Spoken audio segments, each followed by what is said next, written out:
of current foreign policy towards South Asia by the Indian government, and also rise of PR China and China-South Asia connectivity, the reflections as regards the OBOR.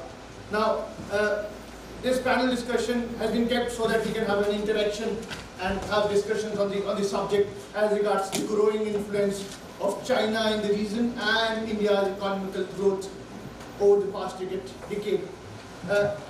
This panel is going to be chaired by Professor Sangrola, and it is Assistant Professor Shruti Singh from FIMT. Then we have Assistant Professor Milan Gharel from Kathmandu School of Law. Then we have on the left side we have got Assistant Professor Sky Thakur from FIMT and Associate Professor Anjan Kumar Dahal from Kathmandu School of Law. Now, how we are going to go about here is going to then, in the end, sum up and close the panel discussion.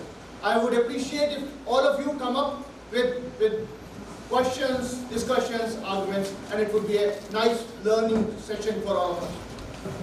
I wish you all the best. Thank you, guys. It is to Professor Sangrola.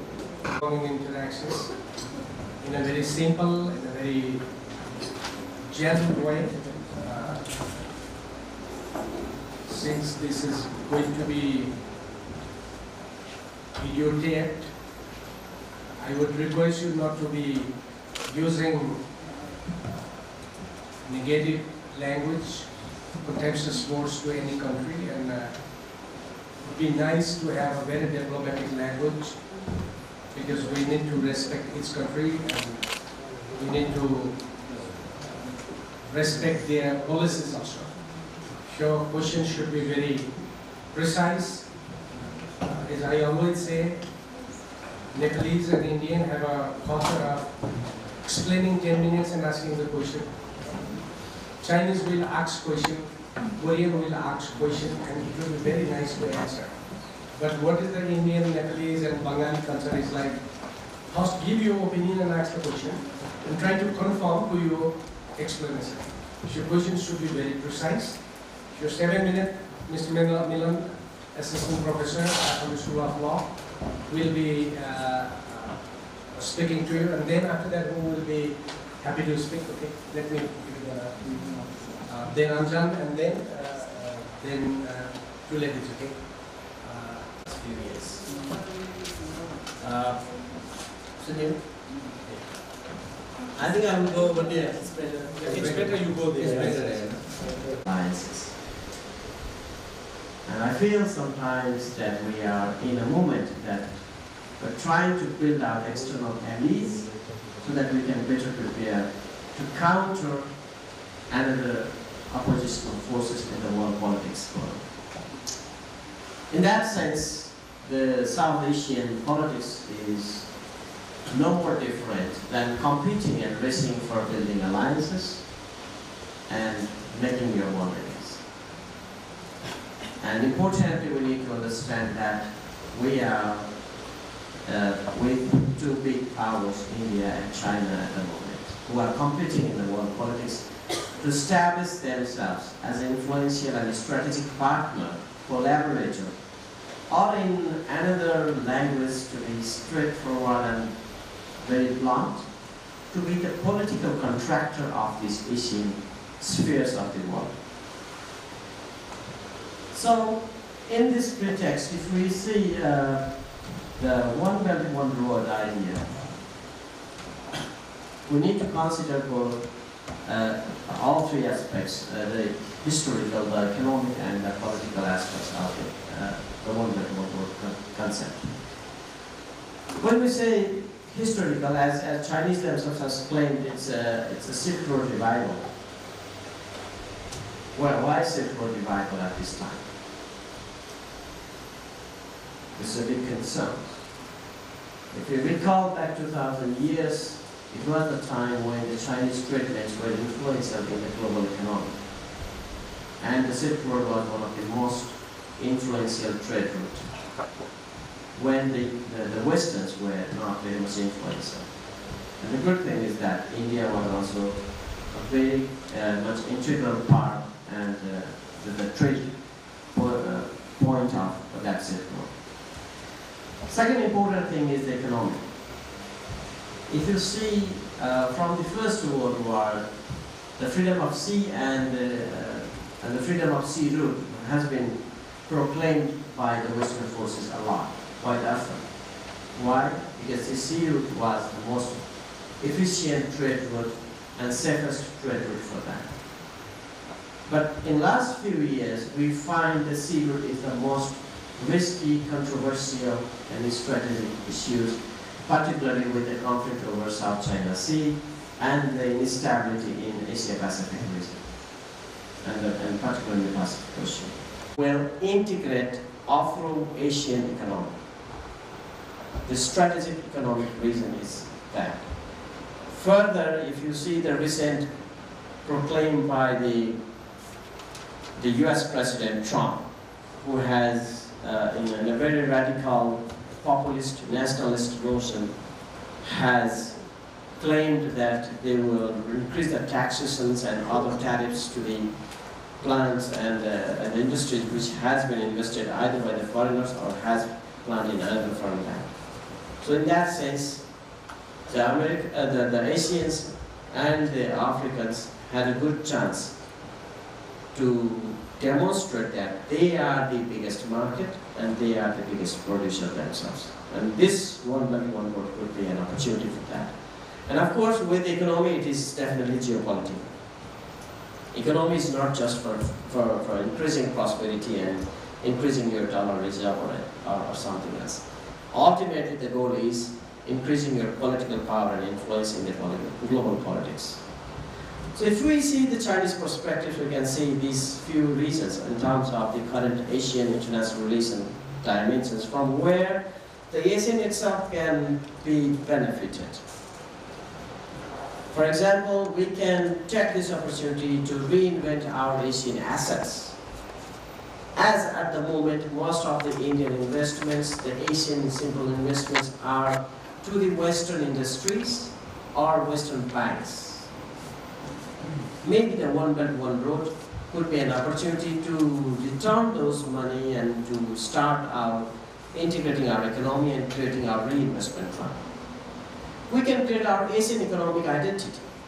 As we have seen in the 80s, the rise of Asian tigers. And of course, it was criticized and heavily criticized by then Western forces. And this time, this could be one opportunity to create an Afro-Asian economic identity with this One Belt One Road. And of course, as I said before, it is a bigger market and bigger producers spheres of the world, Africa and Asia, where we can go hand in hand, promote interdependence of our economy. At the same time, ultimately that economic cooperation will lead us to peaceful cooperation as claimed by the liberalists in their proposition. But there are threats as well, and that's why the India has been facing very much or showing its resistance or sometimes clear objections or not being part of OBOR.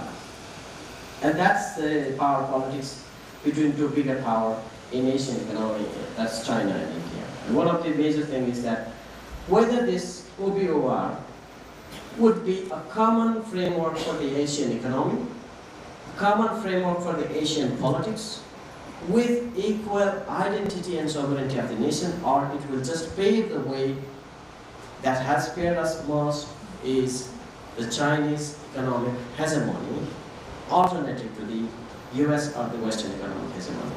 So at the moment, if we see on the core issues of the current Asian foreign relations, we are, in a way, like in the Cold War, we are in economic detente position, whereas in Cold War we are in armed detente. So I'd love to say it is a moment that we are in economic detente position, particularly led by the India and China. Thank you so much. It's very hard, you know. Professor Sunrise is here, and he is my teacher. And he's my mentor since 22 years.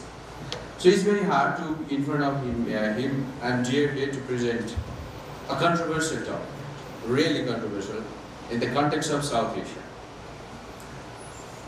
The one thing that's like, already Milanji has quite outed, which is, I'm not going to discuss more on that. But something which is coming out, one bed, one road. And that concept is like from which perspective from maybe China is coming out. And there is a kind of positive notion and negative notion on the both sides. So, I'm just concentrating on the part why it's happening in the context of the international relation and what is the situation now and how we're supposed to go with the context of South Asia. So, as time permits, I will focus on that. I just want to take you back on 1648, when the first time the Westphalia Treaty and the Westphalia system of the interstate was established. In the context of European politics, that was the starting point of interstate system, and interstate system depending to each other is gradually governed at that point. Side by side, when the state has been started having their relation based on the balance of power, at that time may be right at that time, and everyone is just having an accumulating power based on the groups, which may create more conflicting situation later. That was not envisaged at that time, but later it's happened. And we have witnessed 1911 and to 1914 to 1999 as a First World War. And then it's a change, U-turn in the part of the international relation, and League of Nations was emerged, which is considered as one of the major achievements in the part of the international relation and diplomatic history. That changed somehow the concept of maintaining relation between nations. And that maintaining relations between nations has been also changed in the system and the concept, which is they have been governed as a balance of power. Rather they select, okay, let's go on the part of collective security system. So League of Nations started the process of maintaining international relations based on the collective efforts. Even though we failed, or our ancestors failed on that, and we even witnessed 1930-1945, the Second World War. Second World War, there are other milestones in the history of international relation and maintaining relation between nations. That has changed the many things, not only the geographical structure of the world.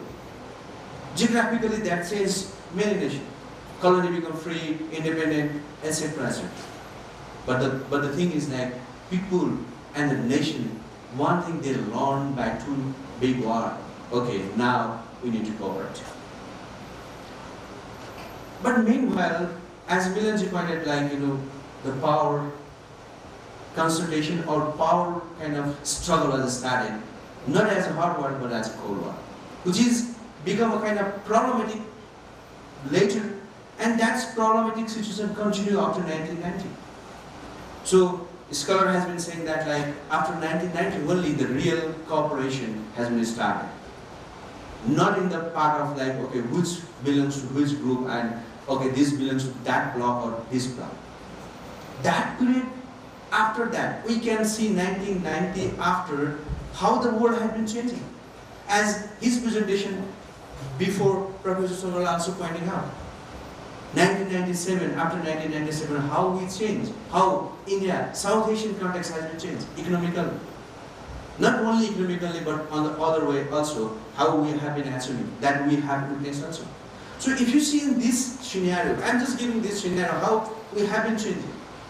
Then 1949, there is one incident that's China become communist China. And after that, they become aloof with the mainstream international diplomatic relation. Gradually, when they stand on the Chinese norms and principles with the communist-based one, gradually they started after only, late 70s, they started with their diplomacy with the ping pong, table tennis.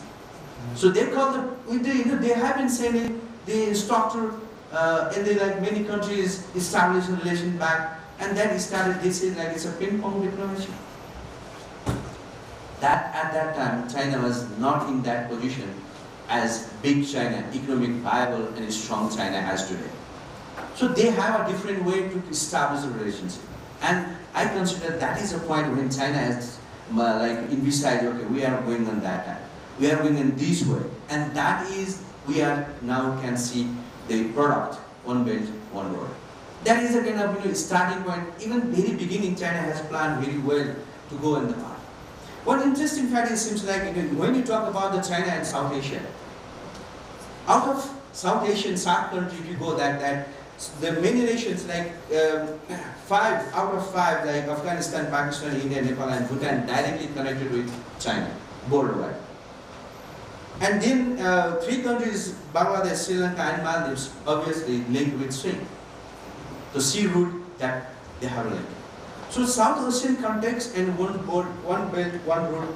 So over one is, if like that was very new in the concept, but that was planned before by China.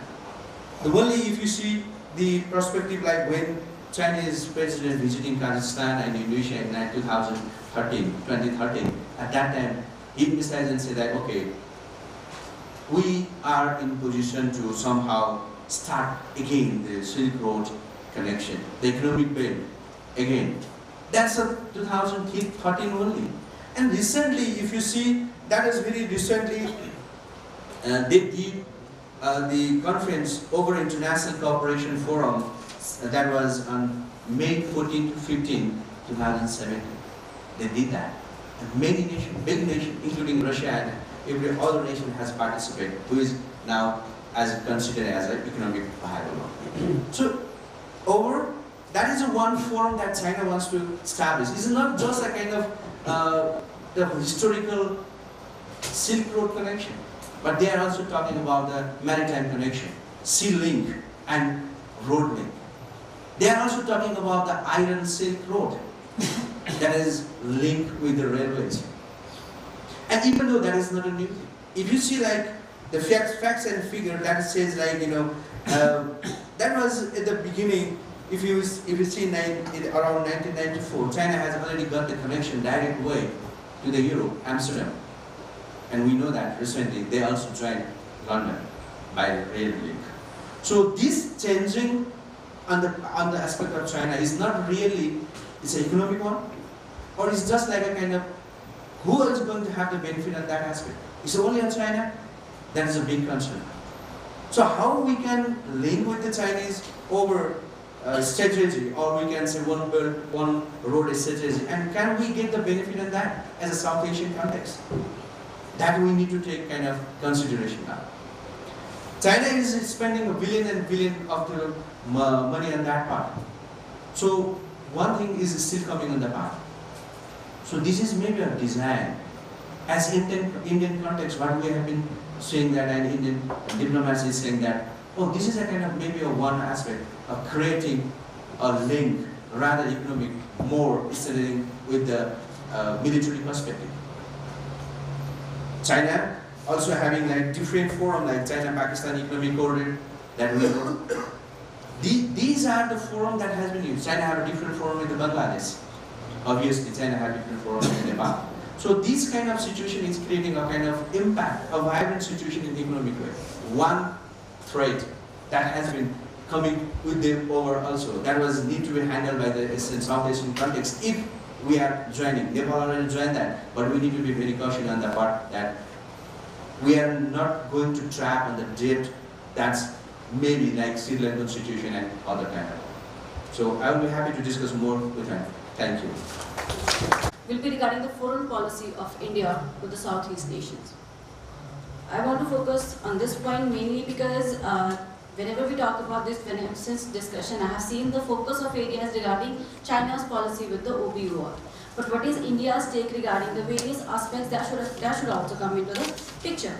Now, when we talk about the foreign policy of India, if I talk about in the legislative manner, it has its space in the directive principles of the state policy. In India, we do not talk about the foreign policy anywhere substantially, but the DPSPs only. And those who don't know, DPSP is that clause of our constitution which cannot be enforced. So basically, if you see foreign policy in India, totally falls in the hands of our government, wherever they want to mold it and however they want to mold it. Indian foreign policy has its main focus on the foreign direct investment. Because even India is a very, you can say, developing economy, and we need a lot of the resources to be pulled in so that we can make it better. For Southeast nations, Indian approach has been economical mainly, though it should have been different. Why? Because unlike US and UK, we do hold a cultural knot, we do hold a brotherhood with the nations of Southeast, but in the past, alas, we have focused mainly on the economical basis. The formation of ASEAN in 1967 was the first step, substantial step taken by India, where we thought that we should make the relationship with the Southeast nations a bit better, and we brought all the conventions, we brought all the you can say treaties on papers. As Sangarola said, that mainly all these treaties are paper tigers, and I totally second him there. They were. Whatever we talked about, whatever the foreign policy we talked about, honestly, if we analyze them deeper, we will find them, it's all about what I can have out of it. Every nation somewhere standing on the same lines, what I can have out of it. So that's why when everybody is on the side of taking and no one is on the side of giving substantially, what happens? The policy goes to a flop. So what happened further, in 1991, the Prime Minister P.V. Narasimha Rao came up with the policy of look east. So that was the first time when we thought that instead of keeping our foreign policies pointing towards US and UK, we should better take it towards the east, countries who are closer to us. In India, there is a saying that a good neighbor is more beneficial than a best friend or a good relative. Because if you are close to your neighbors, they will come first for the help and not the relatives staying away. So what happened, we turned towards the east and we thought that, now let's look towards east and make policies which can basically affect the economical relation. But again the same point, what we can have out of it, that was the core of Indian foreign policy. So later on, India changed the policy and they said instead of looking into east, we should act towards east. Now what is act towards east? Act towards east, taking such initiatives where the other nations of Southeast will get the benefits from India as well. And we are not giving any substantial benefits, or we are not giving $1 million, billion dollars fund to anybody. All we did was a very minor change. For example, we did Mekong Ganga Corporation. Mekong Ganga Corporation was basically an initiative where we opened the door towards tourism, transportation, education and other cultural diversity. So what we did, we have leanized our policies, we started new programs. In a very recent experience, I had an international conference at the National Law University, Delhi. And that National Law University, Delhi organized the conference under the Delhi Dialogue. The concept was the Delhi Dialogue. Delhi Dialogue is basically an association of various institutes and corporations who are funding various activities such as international conferences, such as other writings and journals and such broadcast, where all the publications from the SAARC nation participants were free of cost. No registration fees, no residential fees, and the papers were given preference over there. That was kind of initiative. Why? Because if I discuss the foreign policy of India with the Southeast nations, they still need lots and lots of consideration, mainly because of two reasons. First, somewhere we all fall in the category of have-nots. And secondly, the discontent between the nations. If the Southeast would have been US, we would have been diverse in the 50 independent nations by now. Why? Because instead of, when we run in the lab, instead of thinking about what we can give, we all turn toward the second side. After that, there was Indian Free Trade Area. Indian Free Trade Area means all the nations from South were given an edge. So whenever they want to invest in this free trade area, they were given a relaxation in the taxes, they were given free area, they were given better, legal, some nominal legal policies. So that was an initiative taken. So far we were looking towards US for the MNCs because they were coming with a lot of investment. But now we are looking towards the Southeast nation because they will come and we will give you 50% of boost and you come with a 50% of capital. And that's how we can work together. So friends, so far, Indian foreign policy for the Southeast nations is not as influential, or you can say as considered as it should have been so far, but And no doubt, we are improving and we are investing more in the Southeast nations, and right now the place we are sitting at is one example of this. And for the future ventures, we hope that we will progress even better and closer as one rather than being the various nations. Thank you. Thank Kathmandu School of Law for giving me this opportunity to be a part of this learned panel. Then I would like to continue with the OBOR only. OBOR, One Belt, One Route. As we all know, that is the initiative taken up by China, which is based upon the ancient concept of Silk Route, which mainly focuses on the trade connections between India, China and Pakistan. It is said that OBOR is one of the biggest projects to increase the international cooperation between the developed nations and the developing nations, and also make the international trade pretty convenient between the developing and the developed countries. Now, moving on to India's take on OBOR. As we all know that the relations between India and China are not at a very good conscious. Right. So, the first thing is that the root of this OBOR is coming from POK, that is Pakistan occupied Kashmir, which is not only an area of tension for us, but it is not going to give us any sort of substantial benefit.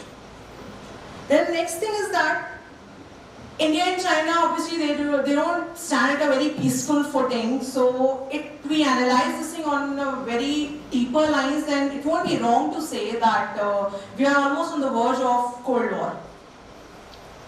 Then one thing is also there that India has asked for this blueprint on OBOR from China. And this is one of the reasons that India is still shut about we're keeping quiet on this OBOR thing, because we've asked for this blueprint, and if they'll provide this blueprint to us, then it's not only going to be beneficial for us, but for other nations as well. And definitely it is going to give a big shoot to our international trade. But not to forget that OBOR also stands as a hope of betterment for Indian-Pakistan relations. So, as most of the things have already been said by two professors, so I don't have anything much to add on. So now all I can say is let's just hope for the success of this OBOR, because if just because of this thing, just because of this enmity between different countries, if we are losing an important project like OBOR, then I really don't see any hope of betterment for any relations anywhere. Thank you so much. Participate in this OBOR where its neighboring countries are very much interested.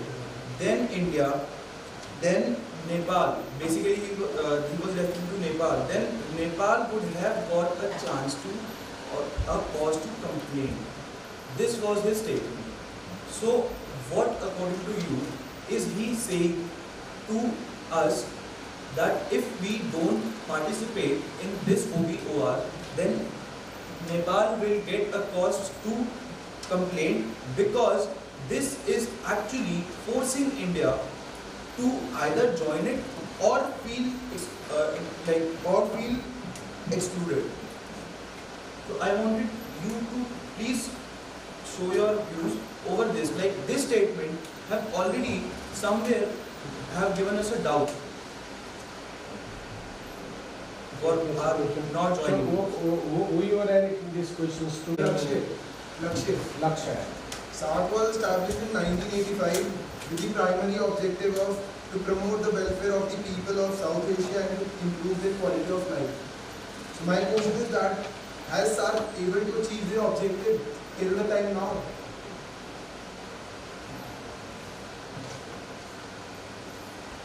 An instrument of China to gain future monopoly. It is just trying to sacrifice its short-term goals for the long-term gains. For example, like Sri Lanka fell prey to Chinese investments, and there was a debt created of $60 billion US, and then Sri Lanka was unable to pay back the loan, and then that loan got converted into equity, which means ownership of China. So there will be ownership of China in the Sri Lankan projects.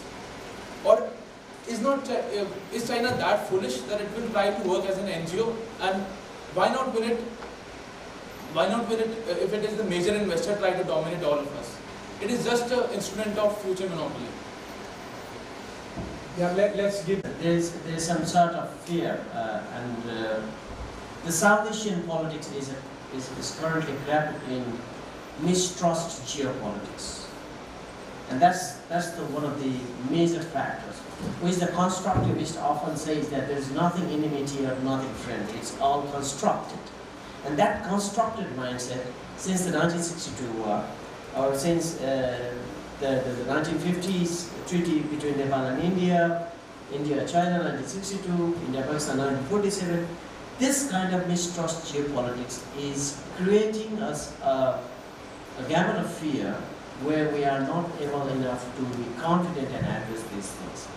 So in that sense, when the Chinese diplomats or the authority says something, showing that, look, the South Asian nations are already a part of this process, and if you are not, you will be alienated. I don't think that it will happen. And I don't think that Chinese monopoly alone might get so strong to address all these things. Why? In international relations, what I often like to say is that in international relations and diplomacy, dealing with victimhood is not allowed. You have to be quite frank that yes, there is no nations who does not consider about their interest and just come with all these welfare notions. No, they always have their interest, political, economic, hegemonic, anything. But it is our part. The next part is important, how to counter those interests and balance yourself without being in a victimhood notions, rather standing in an equal position. And that's what the message from 1950s that we are after the Second World War claiming the equal sovereignty of the nation. And in terms of SAARC, until and unless SAARC is promoted to be a political body of South Asia, it is not going to achieve its full potential. Thank you. China. First of all, it is not a one-sided policy. It is a policy which involves a lot of nations and their consent. Secondly, it is not a policy which is governed from the offices of China. It is a road altogether. Okay? So if that policy fails, it is going to fail for all of them.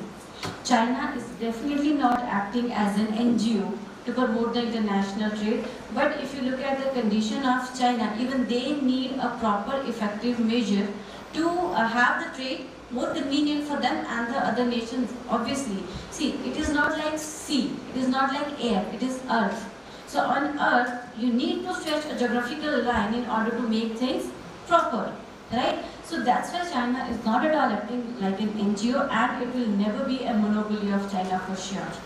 Because it's a road that will run through the nations. But now we have an example of Sri Lanka, like there is the ownership. Like China-Pakistan Economic Forum, like on that part, even it seems like, over the years, over 1,100 kilometers over road has been already constructed. And Godar Road, like that's become hot for the context now. That was linking with the one that was rated with the One Belt One Road even. So not only that, that's like a link with the three things that's come on the part of that. It's like China-Pakistan Economic Corridor is one. There is like a BCIM, Bangladesh, China, India, Myanmar corridor, which is also another part that is linked with that. And then obviously Nepal-China Trans-Himalayan corridor, which seems like directly going to link with the Indian context. So your point related with the depth track, that is a kind of one thing that is a kind of threat, which is obviously that was not Chinese in, seems like this professor is pointing about the blue project. It seems like you'd be having suspicion at that part of okay, what is the next type of thing you are going to do? Okay, you are talking about the economic development, fine. Trade, fine. Development, infrastructure, that's fine. But the thing is like you are investing most of the money on that. So it seems like billions and trillions of dollars has been investing in this, and this is going to be a kind of joint effort, a kind of soft loan, 3 to 4% of the long term, and that needed to be paid out yearly basis with some gap. let's say 10 years gap, then you need to pay for 30 years. So which is a kind of one thing that's may trap the other nation with the debt trap. That is a kind of trade that analysis has been doing that. But the one thing, as Professor is pointing out, really, if you are able to get the benefits, because it's open to you. Like in the Nepalese context, what are we thinking like, okay, we are in the between of the big nations, and both way the economic prosperity is going there. What we have, if we can make that go through with the OBOR or other way, that we get the benefit. So if we are going to have infrastructure development with the OBOR things, so then we need to have our strategy to get the benefit on that, to escape from the trap that you are talking. I hope you answer. I answer. Okay. Togetherly going in the field of economy through BRICS. The OBOR to being more of an economic aspect, I have a curiosity that why India feels a threat from China regarding OBOR. Is the 1962 India-China war cycle preventing India from accepting the OBOR project? Okay. Because as OBOR does not provide an equal opportunity to all the states, it is providing Iran like benefit more over all other states, and also China's approach to OBOR is friend to all but opponent to none. So how can we, being a friend with China, can accept the views of the regional partners which we are having conflict with them? We can take this opportunity as opportunity to increase the production sector. Say that China and India are not in good condition. Then why there is query that always India and China has one query to Nepal that either we support India or China. It's better to talk with the Chinese government or Indian government. Okay, so let's just Of India and China, honestly, there is no statistical answers to that thing. It is just psychological that friend with a friend is a friend, and friend with a foe is a foe. That's the psychology we go with. And nobody is dragging Nepal between India and China. It is only that there is a common geographical territory, and yes, we do have the trade and other kind of relation from both the nations, and both the nations vice versa. Nepal with China and India, India with China and Nepal. So it goes like that. So statistically, there is nothing like that anybody is dragging in this. Psychologically, yes, when we talk about international relation, we do try to analyze things from the other lines, because we had one 1962 war and that was quite disastrous for us. Sadullah sir once said that there will never be a war again. But yes, we are scared somewhere that if things go otherwise, in that case, we will not be able to handle, or we will not be able to go with the disaster that will come. I will just try to add that. What do you say like about the the Nepalese context? This is a kind of the one maybe the as Indian diplomatic one that's considered as come at the time of Jawaharlal Nehru, which says like sphere of influence.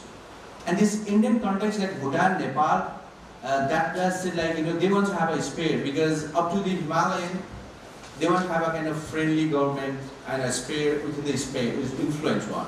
That's a kind of Indian kind of diplomacy that's going on towards Nepal and Bhutan both. So this is a kind of one that is still going on in the context of India. That's why like sometimes this happen, okay, you need to choose India or Pakistan for Nepal. Sorry, India or China for Nepal. That is a kind of one situation Nepal has been forced on. But the situation is now changing. It is not like rivalry as we want. Like in the, what is saying like that, okay, you have a maybe kind of, you are in a war-like situation even, but you continue with the economic cooperation. So this is a kind of situation now. If you see, India is a founding member of the Asian Infrastructure Development that was initiated by China. And also in the many forum, BRICS, that's another example that's they are having kind of cooperation against the Westerners and US hegemony on the economic way. So this is the kind of one thing that's not making. They are cooperating each other. If you look at the trade aspect of India and China, that is like they are having a huge trade between themselves. So they cannot avoid that now.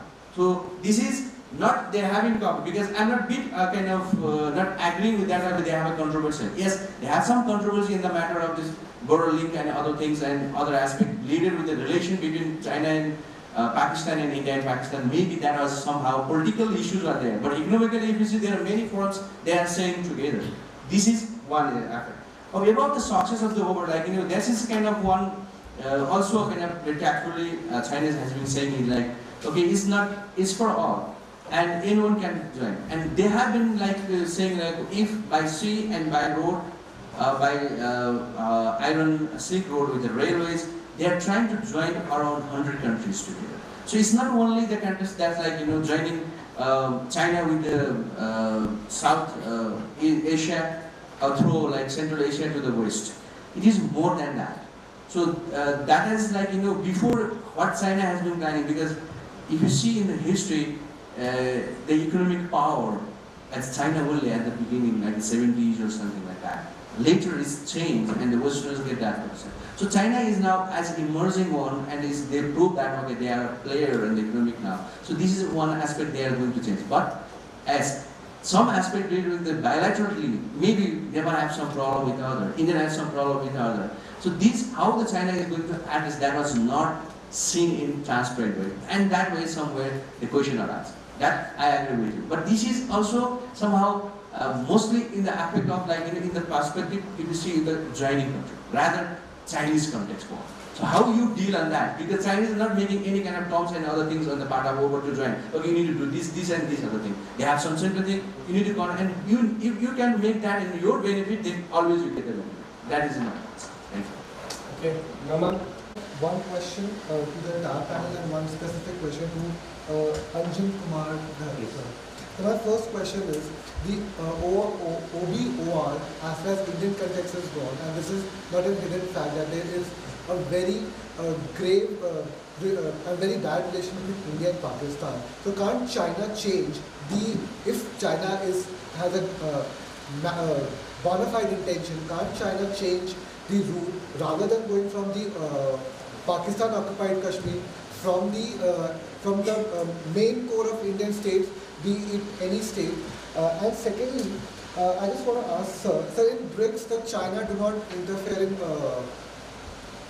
Pakistan, but it's the same question but probably a rebuttal.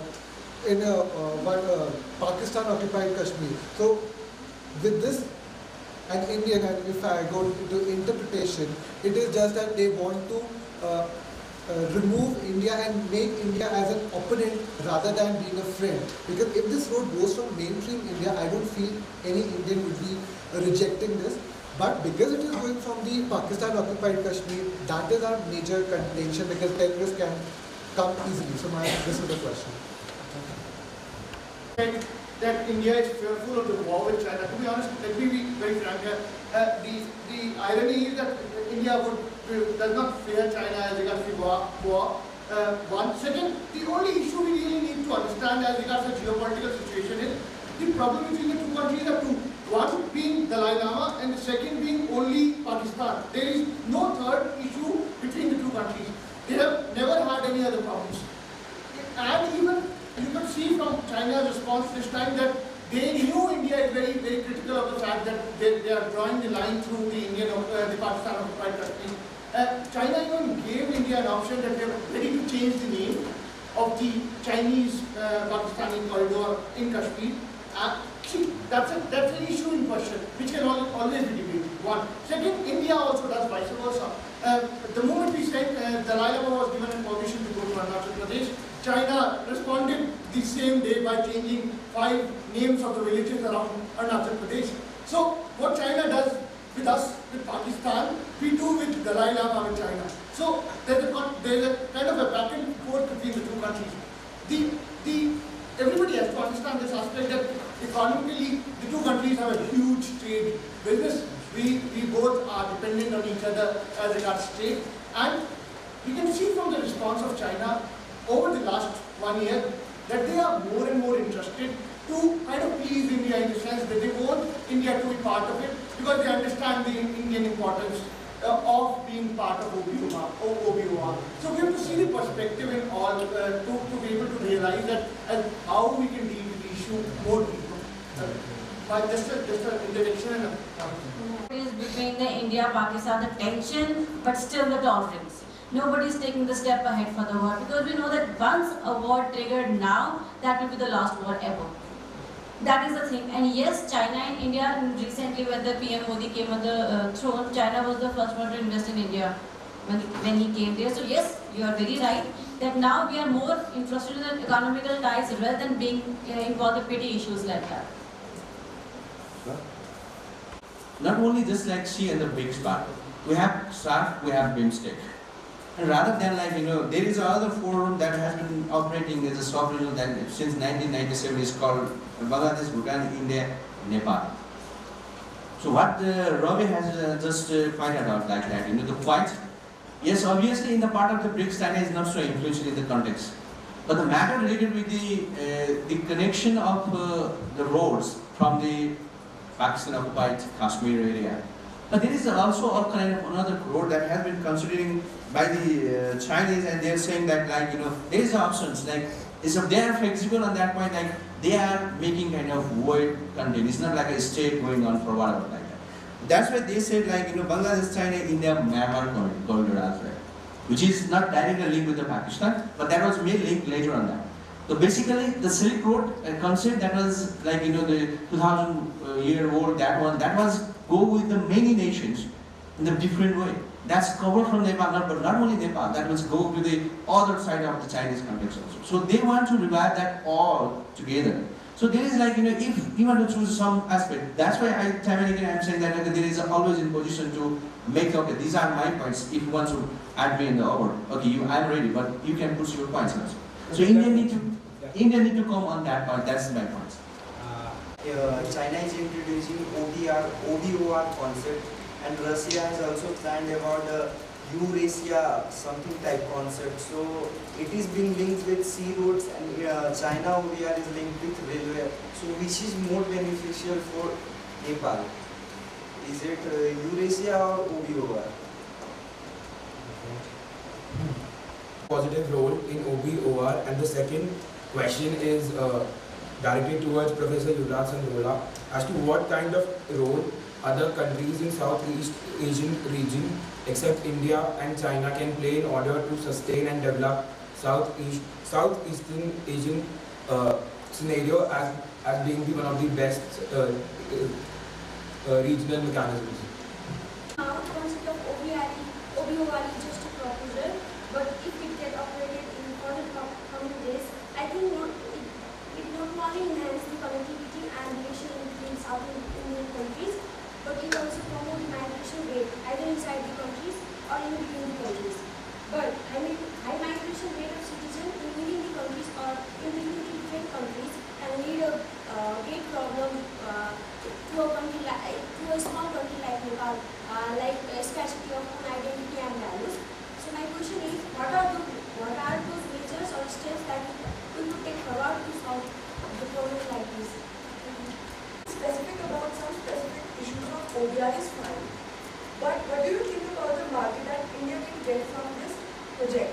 What are the possibilities to foster the already prominent economic growth of India? Okay. I don't think that's a possibility, because it is not just a kind of road constructions as everybody makes it. It is a strategy to connect the world, and it has a politics behind it. We have to be very frank. It is not just an economic interest. And if the road is there, it just not alienate India. Rather, it may build a chance to build a relation between India and Pakistan as well. And in addition to that, what I would like to say is,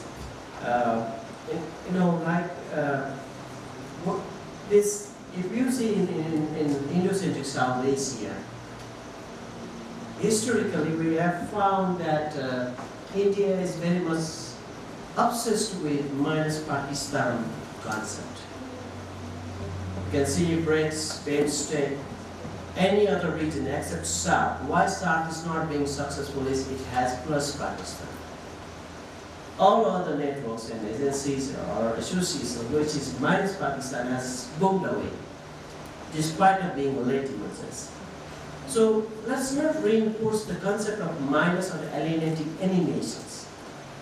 We are talking about coexistence and cooperation. So that's one thing. Regarding the India positive role and the managing migration, what I say is Without India engagement, I don't think the South Asian engagement in OBOR would be more effective.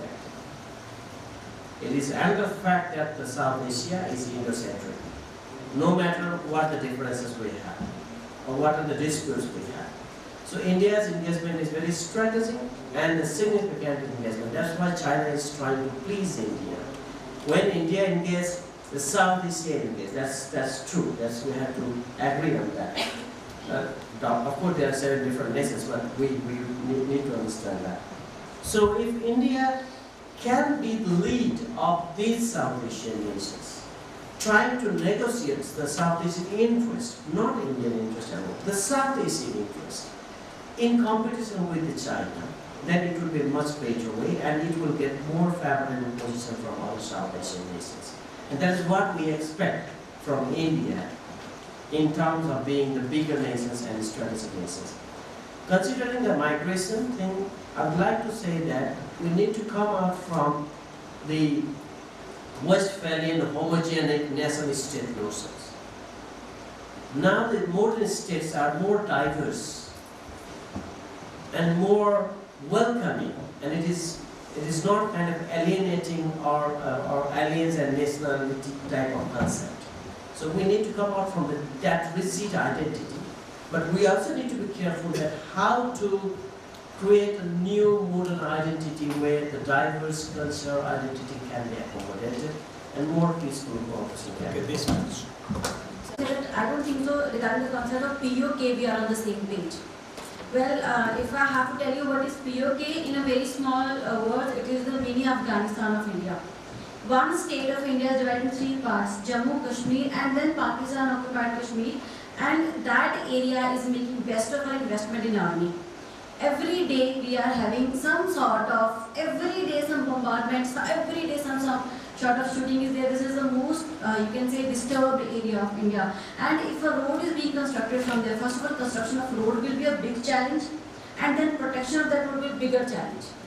Pakistan occupied Kashmir is not a general territory, and neither India is exaggerating the issue, but it is an issue we have been fighting with from last 60 years. And the alteration of the revised route is not regarding excluding the India, taking it beyond the region of Kashmir. No, we are asking to bring it little inside the India, so that instead of Kashmir, let's keep Jammu, so that we can have peaceful transit of the road. That's it. Okay, so thank you very much for raising so many issues. My response will be very quick. So I'd like to start with thanking you gentlemen. At least you have made article to look into. So I always believe, since I'm a student of philosophy, so what I say is like, there are many different dimensions of issue and there are many different dimensions of principles. So if we stick to one, we create a frame in the mind. The propensity of reflecting things from that particular frame will cause deterioration in our thinking to look from other aspects. So let's start with this little practical kind of issue that South Asia has been discussing over the years. Is rightly pointed by Milan, is like definitely, and this morning I also told you, South Asia is Indo-centric. That's a reality accepted by all the members of the SAARC as well as China. This reality needs to be well exploited by India. Therefore, one very important, and I always emphasize and say that, either India should be prepared to lead or let others to do as they want to do and not make a plan. So there is big failure on the part of India, is that India is neither prepared to lead South Asia, nor it is prepared to let others to do what they want to do. So, in the past conference, Nepal's parliament organized, a very prominent professors from India, Mr. Mahendra P. Lama, he very rightly pointed out that what China had succeeded in South Asia, which India has failed for a long time. China's presence in Nepal is very positive. They are very good friends. China's presence in Sri Lanka is very thick. China's presence in Pakistan, China's presence in Bangladesh, and none of the citizens in these countries have raised a very serious suspicions towards China's presence. But then why India cannot do that? If you fail to do that, making complaint is not always good. If your wife is not wearing very good clothes, it is bad to criticize neighbor's wife is beautiful. So question is like how you prepare yourself that you can be so close with South Asia and you can lead. And on behalf of all this country is a regional body that you can negotiate with China that brings cooperation and that brings benefit to all at one time. So what is the approach of Nepal? We need to be very clear is that if Nepal intends to play card with China, Nepal can do because we are so close. But we never intend to play card of China against India. So what we have been for last some years very insistently trying to pursue India is that it's not a question of India and Nepal and Bangladesh. Let's have connectivity between South Asia and China. Okay, that's one thing. Pakistan may still have a problem, yes, with India. We can recognize that you have some problem. But OBOR is not only limited with CPEC. Okay? CPEC is one event between China and Pakistan. Forget it. But then OBOR has bigger prospect to benefit India, Nepal, China on the one hand, China, Bangladesh, India on the other hand, and Burma, Myanmar, China and India on the other hand. There are three other different aspects which has no kind of connection. So it would be nice on the part of India not to bring CPEC and Pakistan-China corridor always in relation with OBOR where Nepal, China and India are partner and Bangladesh, India and China are partner. Okay? So India is trying to fight against the issue and fight strongly against the issue which involves Pakistan-China corridor. That's your right. You can do that. But beyond that, you can start thinking more positively with other form of OBOR. So keep your concern with China regarding Pakistan-China corridor. Okay, that's your very valid point that you can fight with that. But then it would be not very good to bring Pakistan-China corridor into Nepal, China, India corridor and bring same issue with Bangladesh, India, China corridor. So that's where some pitfalls is very serious. One, how India benefits from OBOR, what Nepal and how China is like. Why China put much emphasis with inclusion of India in Nepal, China, India, OBOR belt is China's western part, Uyghur province, Tibet, and certain part of Sichuan is less developed and it is much more closer to India rather than China itself. It takes a long time from eastern part of China to come to that part, whereas if you build a road from Nepal to go to Tibet and you want to go to the West China, it is much more shorter for India, and that's where India always has a problem to have a bigger relation, economic ties with the Central Asia.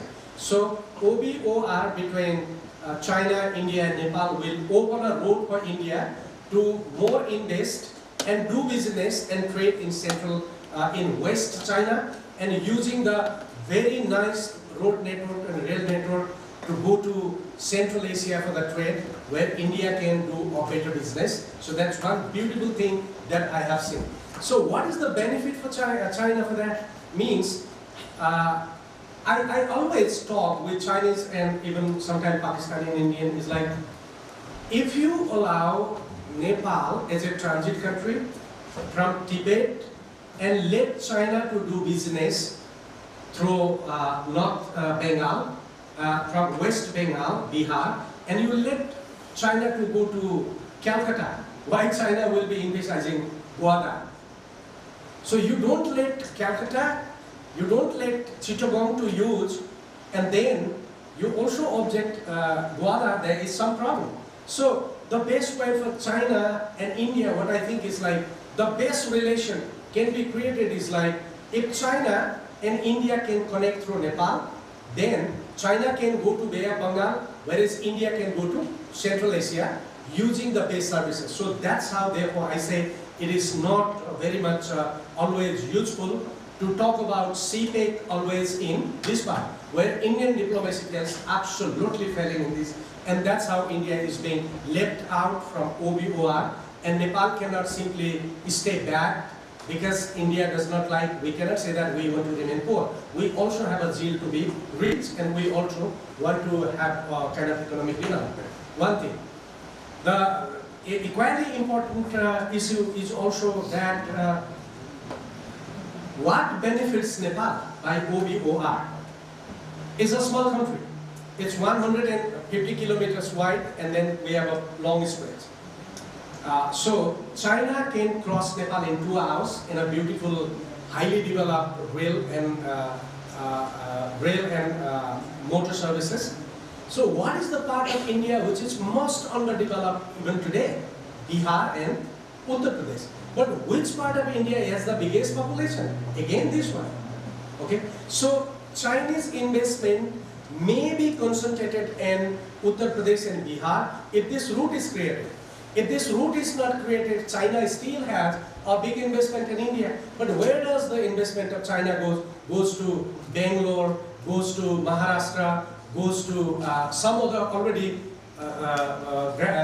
comparatively or relatively developed part. So that's how northern India is being isolated because of that. So with the opening of this road, China will see market in Lucknow, China will see market in Patna, China will see market in Calcutta. So definitely this is a matter of trade, and when trade takes place, please don't think that there will be a mercy. Yes, the traders are merciless, they will do the trade, and then you should have the bargaining capacity. That's what the open market will say.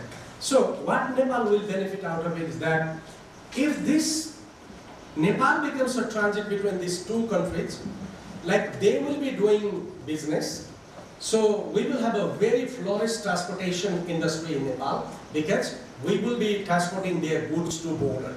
That's one. So Nepal can have a biggest transportation industry develop, which is really substantial.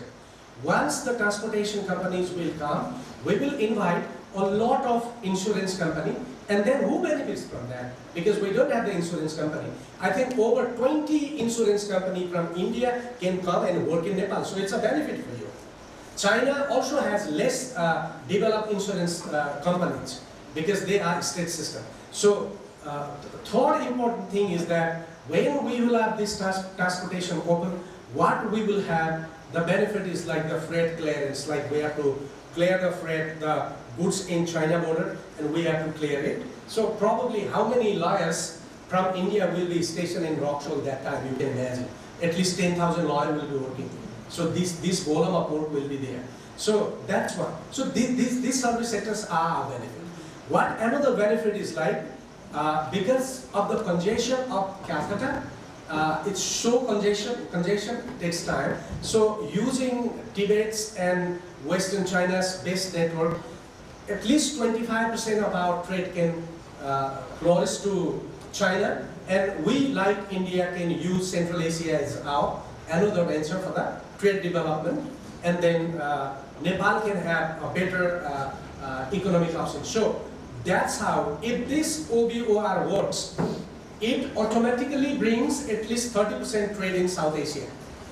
So right now, 7% trade facilities that South Asia is holding will grow up to 30%. And definitely in that 30%, China will also definitely see it. So this is the economic benefit. Most importantly, what I find most important benefit for China and India both is like, you know Kailas. Kailas is a mountain where every year almost 5 million people from India visit. So it's a kind of pilgrimage that everybody wants to go and take a bath in Mansarovar, and then they want to see at least Kailash mountain, and they want to make it around. So they have a beautiful international airport now over there in Ali, which is called Ngari in Tibetan language. So we are building our international airport in Bhairava now. So all Tibetans, Buddhists from Ngari can fly in 45 minutes to Lumbini, and they can observe, and then they can go back in the same way. More Indians and Nepalese can fly from here to go to the Mansarovar, that is where this airport is there. So I think more Indian flights, more Indian tourism, more Indian planes and people can fly from Lumbini to Ngari means that is a kind of cultural association. So what I see is like, who is the biggest beneficiary now with China and India relation? No, Nepal. I mean, there is a misperception in India. Nepal is benefiting nothing from China's aid, because our total business is 1 billion. 1 billion Nepalese rupees. So this is a very small compared to, whereas many hundred billions with India. China already has over 100 billion US dollar investment in China. So why you are offered? You are letting 100 US dollar, 100 billion US dollar already come in India, but then you are offered with OBOR. You are one of the sponsor, or you are one of the promoter of BRIC, and that's how you operate with China. And you are the executive board member of AIIB, and then you are afraid. So it seems a little bit odd in international relations. You are everything with China, but then in OBOR. So I think with this, if things go so rapidly this way, the danger of China, danger of India left isolated is big, because that's why like few days before, the Hindustan Times article was so, nice, like why India is not in a part of it. It's a very important thing that we're talking about. Why India should work together with OBOR? My philosophical explanation is that we lived almost 100 years with the Western economic order. The economic order mainly guided by International Monetary Fund, World Bank, and their system is absolutely exploitative.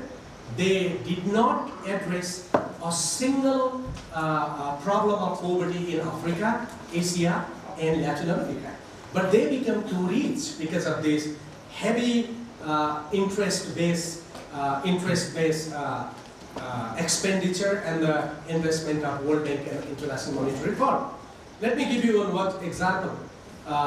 Joseph Stiglitz, you can read that book, which is one of the best books written by Joseph Stiglitz, Nobel Prize laureate economist. When he was Vice President in International Monetary Fund and World Bank, Ethiopia applied for the loan. What was the preconditions left by World Bank to Ethiopia is like, stop all welfare-based health stations and government hospitals. Because the money coming was huge, and this money was going to be used by multinational corporations, so they wanted to create hundreds of hospitals supported by multinationals, and for people to come in and to be squeezed, they wanted to stop all health stations, and they wanted to scrap the welfare-based health program of Ethiopia. But then Ethiopian president said that, okay, I will not do it. I will let my service to the poor people. Then they did not fund Ethiopia, and it was a good day for the Ethiopia. Ethiopia is now going so well because World Bank money did not come. Had World Bank money come, it would have been destroyed. So that was the reason, probably it was already in 1982, India stopped World Bank's funding. India, because it was gaining from India, but it was not giving to India. So until 1992, we were using 3 rupees per unit electricity. World Bank came, we opened, privatized, and what did we do is like opening of the market, unlimited privatization. Then World Bank came, say that I will invest in electricity, but you have to raise the electricity price to the 6 rupees. Government did it. There was a huge hue and cry in the country. But anyway, for getting the support from World Bank, we did it. But then when we signed an agreement with the World Bank, then there was another precondition that you have to raise the electricity price of 1 unit to 12 rupees for 1 unit. And then we did it still. So in 2 years, 3 rupees electricity had gone to 12 rupees. But then they played so badly that they neither funded, but electricity is 12 rupees. So multinational corporations started coming in Nepal. Then they started purchasing the rivers. So today 50% of rivers of Nepal have been held by multinational corporations. Neither they construct the hydroelectricity, nor we can do it. So that's how World Bank brought all the time multinational corporation to exploit POSCO, Union Carbide, you can see in India. So this is the era after 1990 that Asia is receiving a stronger propensity of becoming an economic hub. See, China has becoming second largest economy of the world. India has already gained 6th biggest economy of the world. Southeast Asia is our economic gain. You can see Middle East is the largest chunk of money. Even South Asia is becoming in such a way. That means the future of economy is not Europe, future of economy is Asia. So that means OBOR, if Asian countries sit together, think together and discuss together, I think they can create a new economic order which do not accept colonialism. Whereas World Bank and IMF were the successor of the colonialism. So that's how, what do we believe in Nepal is that it is the Western countries, they are playing so hard to divide China and India. If China and India are divided, then the chance of Asia becoming economic hub is nowhere. Therefore, West can still prevail, West can still roll. So we often argue in Nepal that it's not the government, but probably West influenced think tank in India is somehow problematic in Indian policy making. So therefore, what we say is that if they can become the promoter of BRIC, so it is for India and China sit together and seek help of other countries. If India has reservation with CPEC and Pakistan occupied Kashmir road, okay, other countries can do, mediate in this. So if this is such a serious issue and India would feel very bad to participate in OBOR because of BRIC, we should sit together and shut out the solution. So that's how India should use OBOR as an excuse, or as a, not as an excuse, but as an opportunity to get Pakistan in right place. Otherwise, if you apply a reactive international relation, sure, what is the situation in right now Nepal is like, India is opposing OBR, but we are getting a rail connected and we will have too much ease to transport our goods through Chinese territory to Central Asia. Then at least we will not be agreeing to what India says in the cost of their livelihood, in the cost of their prosperity. So Nepal can support India only in the cost of its prosperity also. So I think OBOR means both things, not for the road. It is connectivity by air, it is connectivity by sail, it is connectivity by road, and it is connectivity by people to people. It is people to people. So what Chinese they have been discussing with right now in Nepal, we have been very strongly debating is like why we keep border closed. Let's open it. Like do the business. Chinese should be also very practical. And what is my sincere belief and honest belief is that if China and India engage more in economy, they will depend with each other. they will develop a strong political relation. So they will be politically closer in the next time. If they come to politically closer relation, boundaries will be fixed. Boundaries would not be a big problem. For example, same problem we had with China. So we negotiated with them very strongly, yes. With regard to Mount Everest, we had a very strong negotiation also. But we convinced Chinese, and therefore Mount Everest on the top and couple of pits down, that's Nepal. So I think engagement is very important. OBOR should not be suspected, but definitely there should be strong mechanism developed together by South Asians so that China will only take advantage from trade, but we also equally take the trade from China. So if we let them take advantage alone, they will definitely in the trade. This is a merciless arena of relation between nobody is selling goods in low price. So therefore, this is where I think some problems are there. So my suggestion would be that if there is still a contention, fine, let's forget China-India corridor, but India should strongly work with Bangladesh, India, Myanmar, China corridor, and India should strongly also work with Nepal, China, India corridor. So forget that, and then develop the connectivity. Both China will benefit a lot, and India will benefit a lot.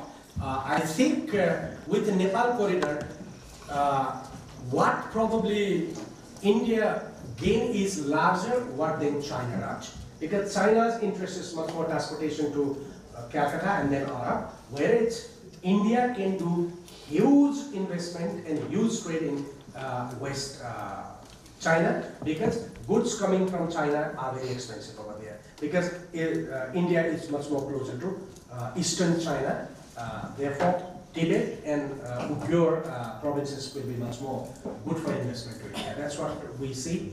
So more students should visit China, more intellectuals should visit China, and I think you have to raise a debate in university in India, so that we can benefit and we can make Asia a hub of economy for 21st century. Thank you.